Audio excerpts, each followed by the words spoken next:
नमस्कार, चक्रव्यूह में आप सभी दर्शकों का स्वागत है। मैं हूं आपके साथ मुकेश राजपूत और आज चक्रव्यूह के सवालों के घेरे में हैं इनेलो के दुष्यंत चौटाला साहब। आप सांसद हैं, आपका स्वागत है। आप पहली बार चक्रव्यूह में आए हैं। बहुत बहुत सबसे पहले तो जैसे दर्शक जानते हैं, हम उनको बताना चाहेंगे कि आप सबसे युवा सांसद हैं और इस वक्त पार्टी की अहम भूमिका आप संभाल रहे हैं। स्नार से आप पढ़े हैं, उसके बाद कैलिफोर्निया भी गए हैं। पार्टी का जो आधार है वो ग्रामीण है, तो इतने अच्छे स्कूल्स में पढ़ने के बाद, अमेरिका में पढ़ाई के बाद फिर से हरियाणा की माटी आपको खींच लाई या राजनीतिक मजबूरियां रही इसके पीछे? देखिए, जहाँ आपने कहा पार्टी का आधार ग्रामीण है, पार्टी का आधार चौधरी देवीलाल की विचारधारा है। चाहे वो उस व्यक्ति के साथ हो जो शहर में बसा हुआ है, चाहे वो अर्बन रूरल में बसा हुआ है, चाहे वो रूरल में बसा हुआ है। हमारी सोच यही है कि जो कमेरा वर्ग है, चाहे वो किसान हो, मजदूर हो, छोटा दुकानदार हो, उसके लिए संघर्ष और उसकी लड़ाई को हम लड़ते रहें निरंतर। आज तक इंडियन नेशनल लोकदल ने अपनी स्थापना से पहले, चाहे इसका कोई और नाम था, उस समय से लेकर आज तक हमेशा उस वर्ग के लिए संघर्ष किया है जो वर्ग कमेरे में अपने आप को गिनता है। जी, ये जो बातें हैं, ये कहने सुनने में, दिखने में, भाषण अगर रैली पे आप दे रहे हो तो बहुत अच्छी लगेंगी, तालियां भी बजेंगी, लेकिन ये चक्रव्यूह में है और चक्रव्यूह बात हम असलियत की करते हैं। असल में तो जो आपकी पार्टी है ना जी, वो है जाति की राजनीति करते हैं आप लोग। आप जो जाट वोट बैंक है उसकी राजनीति करते हैं। आप सांसद बने, कुलदीप बिश्नोई आपके ओपोजिट खड़े थे, आपने उस चुनाव को बना दिया जाट बनाम दूसरी जाति वाला चुनाव। आप ये बोलते हैं कि मैंने बनाया। आपने बनाया क्योंकि आप खड़े हुए थे वहां से और आपकी पार्टी ने बनाया। आज हिसार के अंदर 16-16.5 लाख वोटर थे और वहां पर अगर आप जाट वोट्स की बात करें, वो कितने थे? तो शायद 4,25,000 थे और मेरे को खुद 5 लाख वोट मिले, तो मैंने कैसे बनाया? मतलब 1 लाख आपने दूसरे भी कन्विंस कर लिए। इसका मतलब आप मानते हैं, इसका मतलब आप ही मानते हैं कि 1 लाख वोट और जातियों ने, जो आंकड़े आप दे रहे हैं उस पर हम यकीन करके हम कह रहे हैं कि 1 लाख आपने और कन्विंस कर लिया। मैं तो धन्यवाद करता हूं कि आप कहते हैं कि 100% पोलिंग जाटों ने करी। इसका मतलब आप ये कहते हैं। और जहां जिस जाति से मैं संबंध रखता हूं या आप संबंध रखते हैं, जरूर ये हमारे देश का इतिहास बताता है कि जो समाज का नहीं हुआ वो किसी का नहीं हुआ। चलिए, आज मुझे आप ये कह रहे हैं कि आप जाट की राजनीति नहीं करते। एक सवाल हम आपसे पूछते हैं, उसके बाद ये दर्शक खुद ही समझ जाएंगे। जाट आरक्षण को लेकर लगातार हंगामा बरस रहा है हरियाणा में। आप जाट आरक्षण के पक्ष में हैं या नहीं? घुमाइएगा मत, सीधा जवाब दीजिए। घुमाऊंगा नहीं। 1989 में जब हमारे देश के अंदर मंडल कमीशन लागू हुई, उस समय का चौधरी देवीलाल जी का एक इंटरव्यू है और मैं आपके चैनल को भी उसकी कॉपी भेजूंगा, जहां चौधरी देवीलाल ने ये कहा था कि आज जो व्यक्ति आर्थिक तौर पर कमज़ोर है, उस व्यक्ति को आज आरक्षण की ज़रूरत है। जो नया कास्ट सेंसेक्स आया है उसने साबित कर दिया कि आज आर्थिक तौर पर जाट कमज़ोर हुए हैं और हम हमेशा आर्थिक तौर के आरक्षण के पक्षधर हैं। अगर आज जाट आरक्षण मांग रहे हैं तो वो आर्थिक तौर पर कमज़ोर होने के बाद मांग रहे हैं। आज बिश्नोई मांग रहे हैं तो आर्थिक तौर पर कमज़ोर होने के बाद मांग रहे हैं। आज त्यागी मांग रहे हैं तो आर्थिक तौर पर कमजोर होने के बाद। मैंने कहा था घुमाइएगा मत, घुमा दिया, लेकिन क्योंकि की बात जाति जो हमारा संविधान है ना दुष्यंत जी, उसमें आर्थिक तौर पर आरक्षण नहीं मिलता है। आरक्षण की आज हमारे देश में जरूरत है। आप सीधे सीधे ये कहिए ना कि जो आरक्षण का आधार है वो आर्थिक होना चाहिए, फिर उसमें जाट हो, ब्राह्मण हो, राजपूत हो, कोई दूसरी जाति हो, फर्क ही नहीं पड़ेगा। जाति की बात नहीं करता मैं, आप कहिए ना आर्थिक तौर पर मिलना चाहिए। जाटों को आरक्षण मिले ना मिले इससे फर्क नहीं पड़ता, लेकिन आधार आर्थिक होना चाहिए। आज अगर आप उठाकर देखो तो एसटीज के अंदर मीनाज है। आज राजस्थान के एक परिवार से 16 IAS अधिकारी हैं। कोई डाउट नहीं है उसमें कोई डाउट नहीं है। क्या ऐसा ये वाला जो आंकड़ा है, ये शेड्यूल कास्ट में भी किसी परिवार में हो सकता है। हम आपसे ये कह रहे हैं क्योंकि आप पार्टी के बड़े नेता हैं, आप इस वक्त पार्टी का जो कार्यभार है आपके कांधों पर है, अभय जी के कांधों पर है, उस पर भी हम आएंगे। लेकिन हम आपसे ये पूछ रहे हैं सीधा सीधा कि जो आरक्षण का आधार है, दुष्यंत चौटाला ETV के चक्रव्यूह में ये कह रहे हैं कि आर्थिक होना चाहिए। बिल्कुल, और आज जो जातियां आर्थिक तौर पर कमज़ोर हैं, आज हमें उनको रिवाइज कर उनको भी आरक्षण के जो आप चक्रव्यूह कह लीजिए उसके अंदर लाना चाहिए। क्योंकि आज ज़रूरत है। आज क्या जींद में बैठा वो व्यक्ति जिसके पास पहले 4 एकड़ ज़मीन थी, 3 पीढ़ियों के बाद आज उसके पास आधा एकड़ जमीन रहेगी, क्या उसको अधिकार नहीं है आरक्षण लेने का? जब हमारे देश के संविधान में आरक्षण आया है, क्या उसको अधिकार नहीं है? या केवल मात्र उन्हीं को अधिकार है जो लोग किसी समय आर्थिक तौर पर कमज़ोर थे और आज शायद वो ऊपर आ चुके हैं, ये नहीं आ चुके? वो तो हमारा जो नया इकोनॉमिक्स एंड कास्ट सेंसेक्स है, जिसको ये सरकार पेश नहीं कर रही, वही बता पाएगा। एक बार फिर से मैं अपना जो सवाल है वो दोहराता हूं, ताकि कल आप हम पे ये आरोप ना लगाएं कि आपने आपके जवाब को तोड़ मरोड़ के पेश कर दिया, जो आमतौर पर आप राजनीतिज्ञ लोग पत्रकारों पर लगा देते हैं। आपने बयान दिया है कि आरक्षण का आधार आर्थिक होना चाहिए, जाति पर आधारित नहीं होना चाहिए। दोहरा दीजिए एक बार। इंडियन नेशनल लोकदल के सुप्रीमो चौधरी ओम प्रकाश चौटाला जी से लेकर मुझ तक, और उससे पहले हमारे निर्माता चौधरी देवीलाल जी तक, आज तक हमेशा इंडियन नेशनल लोकदल ये कहती आई है कि जो जाति आर्थिक तौर पर कमज़ोर है, और मैं कहता हूँ आज जाट आर्थिक तौर पर कमज़ोर हैं, उन सबको आरक्षण आर्थिक तौर पर मिलना चाहिए। आर्थिक तौर पर मिलना चाहिए, जातिगत तौर पर नहीं। बिल्कुल नहीं मिलना चाहिए, मगर जो जातियाँ आज कमज़ोर हुई है, उन सभी जातियों को भी आरक्षण की ज़रूरत है। जी दुष्यंत जी, आपकी जो टॉप लीडरशिप है वो इस वक्त जेल में है। ये सवाल आपसे बार बार पूछा जाता होगा, हम भी आपसे पूछ रहे हैं। अभी जो पार्टी का जो कामकाज है मुख्यतः आप संभाल रहे हैं और आपके चाचा जी अभय चौटाला जी संभाल रहे हैं। जो विरोधी पार्टियां हैं, मैं आपको एक बार इसमें करेक्ट करूंगा, संभालने की बात है, एक संगठन है इंडियन नेशनल लोकदल, इसके अंदर हमारे पार्टी के जो अध्यक्ष हैं अशोक अरोड़ा जी, उनकी भी उतनी ही भूमिका है, हमारे सेक्रेटरी हैं नक्षत्र सिंह जी, उनकी भी इतनी भूमिका है। बिल्कुल, वो सारी आपकी शाखाएं निकली हुई हैं। जैसे शाखाएं नहीं, ये संगठन है। संगठन ऐसा ही है सर, जैसे संगठन कांग्रेस का है, उसमें भी बहुत सारे पद हैं, लेकिन जब आप बीजेपी को भी उधर लाइए, जब बात आएगी, बात बीजेपी को वहीं नहीं, बीजेपी उसमें, आम आदमी को भी वहीं, बीजेपी उसमें अभी नहीं पड़ी है ना, आम आदमी भी पड़ा। मैं आपको लॉजिकल समझाता हूँ ना, मैं इस तरीके से समझा रहा हूँ ना आपको कि जब कांग्रेस की बात आती है तो गांधी परिवार की बात आती है। पहले नेहरू जी थे, फिर इंदिरा गांधी आई, फिर राजीव गांधी आए, फिर पार्टी डाउन चलेगी, फिर सोनिया गांधी को लाना पड़ा, अब राहुल गांधी और मेनका गांधी जी लाइन में। मतलब छत्र छाया जो है गांधी परिवार की है। वैसे ही इनेलो की अगर हम बात करते हैं, आपने जो नाम गिनाए, बहुत वरिष्ठ नेता, हम सबका सम्मान करते हैं, लेकिन जब इनेलो की बात होगी तो उसमें बात तो चौटाला परिवार से ही शुरू होगी, वहीं पे खत्म होगी, वो वहीं से खत्म होगी, वहीं पे शुरू होगी। वो तो जो लोगों के साथ और प्यार हमेशा रहा है, आज उसका नतीजा है। हाँ, तो हम इससे डिनाई भी नहीं कर रहे ना, तो हम तो ये कह रहे हैं कि जो बात हम चाचा भतीजा की कर रहे हैं कि कंपटीशन चाचा भतीजा में देखने को मिलता है। आप दोनों के बीच में मनमुटाव की खबरें लगातार आती हैं, क्यों ऐसा हो रहा है? जहाँ आप कहते हैं कि कोई मटमुटाव है, आप किस आधार पर ये चर्चाएँ करते हैं?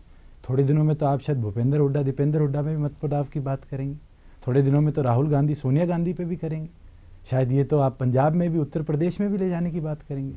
आज हमारे परिवार के मुखिया चौधरी ओम प्रकाश चौटाला है, और आज अगर हमारे परिवार की बात करें, पार्टी की नहीं, मैं परिवार की बात करता हूँ, कोई फैसला लिया जाता है तो उनसे पूछ कर लिया जाता है। थोड़े दिनों में मेरी शादी होगी तो शायद मेरे पिताजी भी उनके पास जाकर। कब हो रही है आपकी शादी? बीच में टोक, मुझे उम्मीद है कि जल्द आपको भी लड्डू खाने की खबर सुनने को मिलेगी। तो जहाँ आप बात करते हैं कि फैसला कौन लेगा, फैसला पार्टी का सबसे बड़ा और सबसे सीनियर चौधरी ओम प्रकाश चौटाला जी। आज नेतृत्व जो है वो प्रदेश के अंदर अभय सिंह चौटाला जी के ऊपर है। जहाँ पार्टी आदेश देगी वो तो एक चैनल है, आप उस चैनल को ब्रेक नहीं कर सकते। आज मैं सुप्रीमो नहीं बन सकता और ना मैं बनना चाहता, जब तक मेरे परिवार के बड़े, मेरे परिवार के जो मेरे से बड़े हैं वो आज वहाँ लीड में करें। जब जिम्मेवारी अभय चौटाला अगर इस प्रोग्राम को देख रहे होंगे तो अपने भतीजे पर नाज जरूर कर रहे होंगे। चाचा जी के प्रति इनकी रिस्पेक्ट कम से कम चक्रव्यूह में तो हमें देखने को मिल रही है, लेकिन चक्रव्यूह में तीखे सवालों का दौर जारी रहेगा। सांसद रहते हुए भी क्यों ये विधायक का चुनाव लड़ने के लिए कूद पड़े, जिसमें फजीहत हुई, उसका क्या जवाब देंगे दुष्यंत चौटाला, ये देखने के लिए आप बने रहिए हमारे साथ। आप देख रहे हैं आपका फेवरेट नंबर 1 शो चक्रव्यूह। मिलते हैं एक छोटे से कमर्शियल ब्रेक के बाद। भारत की जो पॉलिटिक्स है, इसको कहा जाता है गंदा है पर धंधा है। इस धंधे में उतरने की जरूरत क्यों आन पड़ी?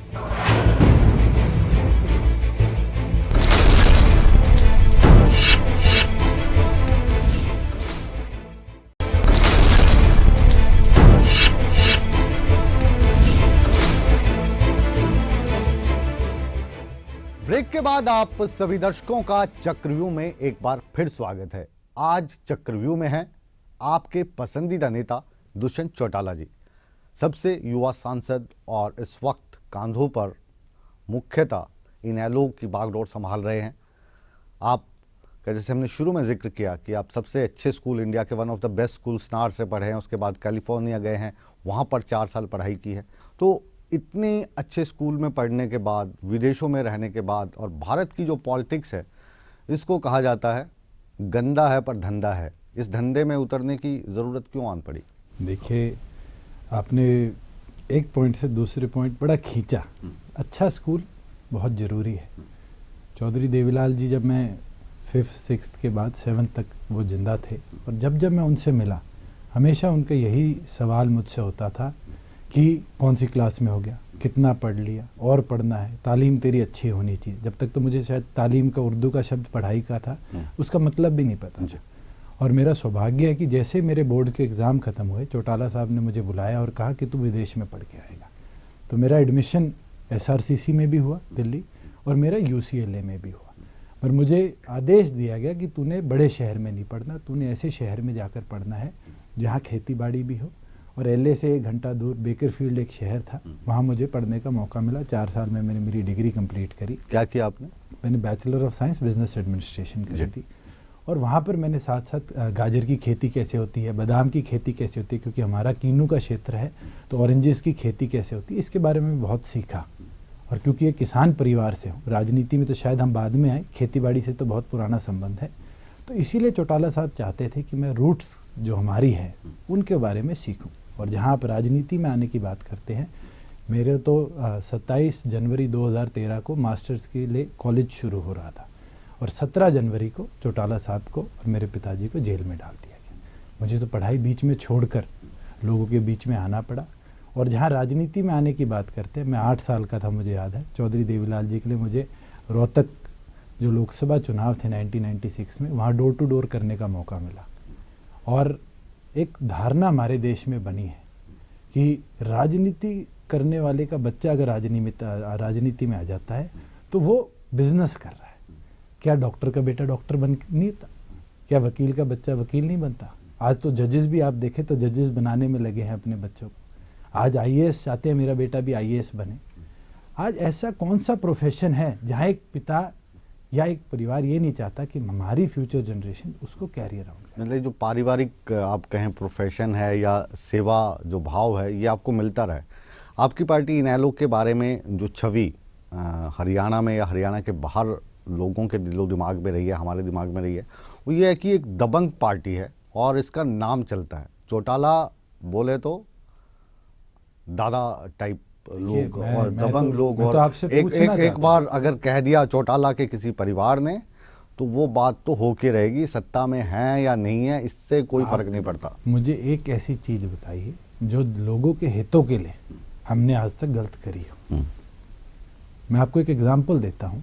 गलत चौधरी, हम ये कह रहे हैं जो दबंगई का जो स्टाइल है ना, कैसे स्टाइल बना, मैं आपको वो बता रहा हूँ। दबंगई का स्टाइल हरियाणा के साथ साथ पंजाब वालों को भी जो सिखाने का श्रेय है वो भी आपके परिवार को ही जाता है। सुखबीर बादल, अगर आप ऐसे बोलते हैं तो वो आपकी सोच है। मैं आपको एक एग्जांपल देता हूँ। लोग कहते हैं, मैं 11वीं में था, ये 2003 की बात। आप बताइए, ऐसा नहीं, आप तो परिवार में पले हैं ना, देखते होंगे जब चाचा जी के सामने कोई आया या दादाजी के सामने आया, पिताजी के सामने आया, तो उनके सामने आकर कुछ बोलने की हिम्मत बड़े बड़ों की नहीं होती। चाहे वो SP हो, चाहे MLA हो, सांसद हो पार्टी के अंदर। ये आपको जरूर, आपके चाचा जी से भी पूछा था कि जो आपकी नहीं सुनते बोलते हैं उनकी सेवा पानी ठीक होती है। आपने तो देखी होगी बचपन में सेवा पानी करते हुए। आप इस तरह के आरोप लगा रहे हैं तो मैं आपको बताना चाहता हूँ कि जब 2003 के अंदर चौधरी ओम प्रकाश चौटाला ने प्रदेश में वैट लगाया, इस देश के अंदर अगर कोई पहली स्टेट थी जहाँ वैट लगा था, तो लोग GST की बात करें, हम वैट की बात करता हूँ, 2003 में लगाया, जब इवन अटल बिहारी वाजपेयी जी भी डरते थे देश में वैट लगाने से। जब चौटाला साहब ने हिम्मत रख कर कि प्रदेश का रेवेन्यू इंप्रूव हो, वैट लगाया। और मुझे मैं आपको मतलब वाकया बताता हूं, और कॉम्प्लिकेटेड चीज़ों में नहीं जाते। जब दुष्यंत चौटाला स्कूल से पढ़कर, स्नावर से पढ़कर हरियाणा में जाता था और जब ये पता लगता था कि चौटाला का बेटा है, तो मतलब लोगों का जो फेस एक्सप्रेशन या मतलब दबंगई करने की ज़रूरत ही नहीं पड़ती थी, नाम इतना था, कुछ ऐसे एक्सपीरियंस हमें सुनाइए ना। आप एक्सपीरियंस ही बता रहा हूँ। 2003 में मुझे कुरुक्षेत्र का जो पनोरमा है हाँ। वो विजिट करने का स्कूल से मौका मिला। तब मैं आया तो हम एक रेडी पे जाके कोक पी रहे थे। सारे स्कूल के साथी थे, 11वीं 12वीं के बच्चे थे। तो एक आदमी ने पूछा कि कोक का प्राइस कैसे बढ़ गया। उस समय शायद 9 रुपए की बोतल आती थी, वो 10 रुपए हो गया क्योंकि वैट लग गया। तो रेडी वाला जवाब में पता क्या कहता है, कहते तो चौटाला टैक्स लगा दिया। अच्छा, तो इस तरह का दुष्प्रचार लोगों ने करा। नहीं तो उनको बताया कि चौटाला बिल्कुल का, बताया मैंने। मेरे साथ खुद ये फीलिंग आई जहां कांग्रेस ने वैट को चौटाला टैक्स बनाकर प्रचारित किया। अच्छा, और भी बहुत आज सारे भी लोग किस्से उस चीज की चर्चा करते हैं। वैट की अगर चर्चा करो आप, हरियाणा के देहात में छोटे दुकानदार थे, क्योंकि उस समय टैक्स चोरी इतनी ज्यादा थी कि वैट के सिवाय हरियाणा को रेवेन्यू अर्निंग के लिए कोई ऑप्शन नहीं था। और चौटाला साहब वो विजनरी आदमी थे जिसने प्रदेश को प्रॉफिट्स में लाकर डेफिसिट से छोड़ा था। बंसीलाल जी बर्बाद कर कर गए थे। अगर कोई इस प्रदेश को बचा कर आया है, आज 80,000 करोड़ के हम कर्ज में डूबे हुए हैं, तो ये हुड्डा साहब की और खट्टर साहब की देन है। चौटाला साहब इकलौते ऐसे चीफ मिनिस्टर रहे हरियाणा प्रदेश में जो प्रॉफिट्स में हरियाणा प्रदेश को लेकर आए थे। वो विजन था उस व्यक्ति का। आज तक कोई व्यक्ति इस प्रदेश के अंदर उस चौधरी ओम प्रकाश चौटाला के विजन की बात नहीं करता कि उन्हें किस तरीके से गुड़गांव का रोड मैप बनाकर उस शहर को इस देश के अंदर नंबर 1 बनाने का काम किया। हुड्डा साहब ने तो इश्तिहारों में नंबर 1 हरियाणा बनाया, हमने तो बिना इश्तिहारों के गुड़गांव को वर्ल्ड के मैप पे लाकर देने का काम किया। आज शायद नई दिल्ली के साथ अगर कोई नाम जाना जाता है नॉर्थ इंडिया में, तो वो चंडीगढ़ अमृतसर नहीं जाना जाता, वो गुड़गांव जाना जाता है, क्योंकि इतना बड़ा आईटी हब हमने गुड़गांव को डेवलप करके दिया। तो क्या कोई गुड़गांव का आईटी वाला ये कहता था कि चौटाला साहब ने दबंगई दिखाई? बल्कि वो आदमी तो आज भी अगर किसी व्यापारी से आप गुड़गांव में जाकर बात करें तो वो प्रेज करते हैं कि अगर चौटाला साहब नहीं होते तो गुड़गांव का इंफ्रास्ट्रक्चर कभी हमारे देश में नहीं। चलिए, मैं आपकी बात मान लेता हूँ। अब आप हमें ये बताइए कि जो सबसे बड़ा आधार है वो आपकी पार्टी का है। बाकी भारतीय जनता पार्टी के जो हालात इस चुनाव से पहले थे, तो शायद पोलिंग एजेंट्स भी उनको ढूंढने की ज़रूरत पड़ती थी। उसके बावजूद आपकी पार्टी तीसरी बार सत्ता में नहीं आई। इसको आप कैसे जस्टिफाई कर सकते हैं? देखिए, सत्ता आना ना आना ये तो समय की कीमत है। आज हमारा नेतृत्व लास्ट चुनाव से 3 दिन पहले सलाखों के पीछे चला गया। चौटाला साहब हार थे, रातों रात सरकार ने कोर्ट में डालकर। उसकी तो सिंपैथी वोट मिलनी चाहिए थी आपको। फिर परिस्थितियां बदलती है, हर चीज सिंपैथी नहीं होती। लेकिन कहा यह जाता है कि जींद में जो चौटाला साहब भाषण दे गए इंटर्न बेल पे, तो वो जो भाषण था उसमें वो कह गए थे कि आप एक बार जिता दो, शासन तो मैं जेल से भी चला लूँगा। और उसके काउंटर में आके फिर नरेंद्र मोदी जी भाषण देंगे कि आप अगर इनको वोट दोगे, आप दोनों एक दूसरे के साथ में अच्छे रिलेशन थे, तो जेल से शासन चलेगा। और उसके चलते बीजेपी आ गई। आप मानते हैं ये जो दोनों बयान हैं, ये जो दोनों बयान थे नरेंद्र मोदी के और आपके चौटाला साहब के, इन्होंने आपको तीसरी बार भी सत्ता से दूर कर दिया? देखिए, बयानों का कंपैरिजन आज आप नहीं कर सकते। चौटाला साहब ने जो चीज़ कही थी वो उनने अपने दिल से कही थी। आज हरियाणा की जनता को जरूरत थी कि चौधरी ओम प्रकाश चौटाला जी उनका नेतृत्व करें। मोदी जी ने जो चीज़ कही, मोदी जी ने तो हमें गुंडा राज भी बोला। मैं पूछना चाहता हूँ कि उनके खुद के राष्ट्रीय अध्यक्ष तो कितने 6 महीने जेल के अंदर रहकर आए थे। आज वो राष्ट्रीय अध्यक्ष बीजेपी के, तो उनकी छवि साफ हो गई। वो क्या गुंडा राज के पार्ट नहीं कहलाते? तो समय की बात है। चौटाला साहब ने जो कहा था, वो जो जींद में लोग बैठे थे उनकी इच्छा थी। और अगर हमारी प्रदेश में सरकार बनती तो हम चौटाला साहब को जेल से ओहदे लाने का। जी, दूसरा जो आरोप लगता है ना दुष्यंत जी आप पर, यानी आपकी पार्टी के ऊपर, वो ये कि शुरू में आपने काफ़ी कोशिश कर ली कि भारतीय जनता पार्टी के करीब रहें आप, ताकि जो ये मामला चल रहे थे, केसेस चल रहे थे जिनके कारण आपकी लीडरशिप जेल में है, उससे कहीं ना कहीं आपको राहत मिलेगी। राहत आपको मिली नहीं, चुनाव आपको अलग से लड़ना पड़ा। अब आप क्या कर रहे हैं? अभी भी आप कहीं ना कहीं भारतीय जनता पार्टी की जो हरियाणा की सरकार है उसमें बी टीम का रोल अदा करते हैं। आप बार बार घाय बगाए अनिल विज साहब की तारीफ कर देते हैं, जो वो एक आईपीएस महिला के साथ जहां जो बातचीत हो रही थी उसमें आपने उनको खुल के सपोर्ट किया, हमने भी सपोर्ट किया। तो जो पार्टी की आला कमान है वो आपको इस चीज़ के लिए डांट फटकार लगाती है? भारतीय जनता पार्टी की बी टीम की बात करते हैं आप, लोकसभा का मेरा रिकॉर्ड उठाकर देखिए।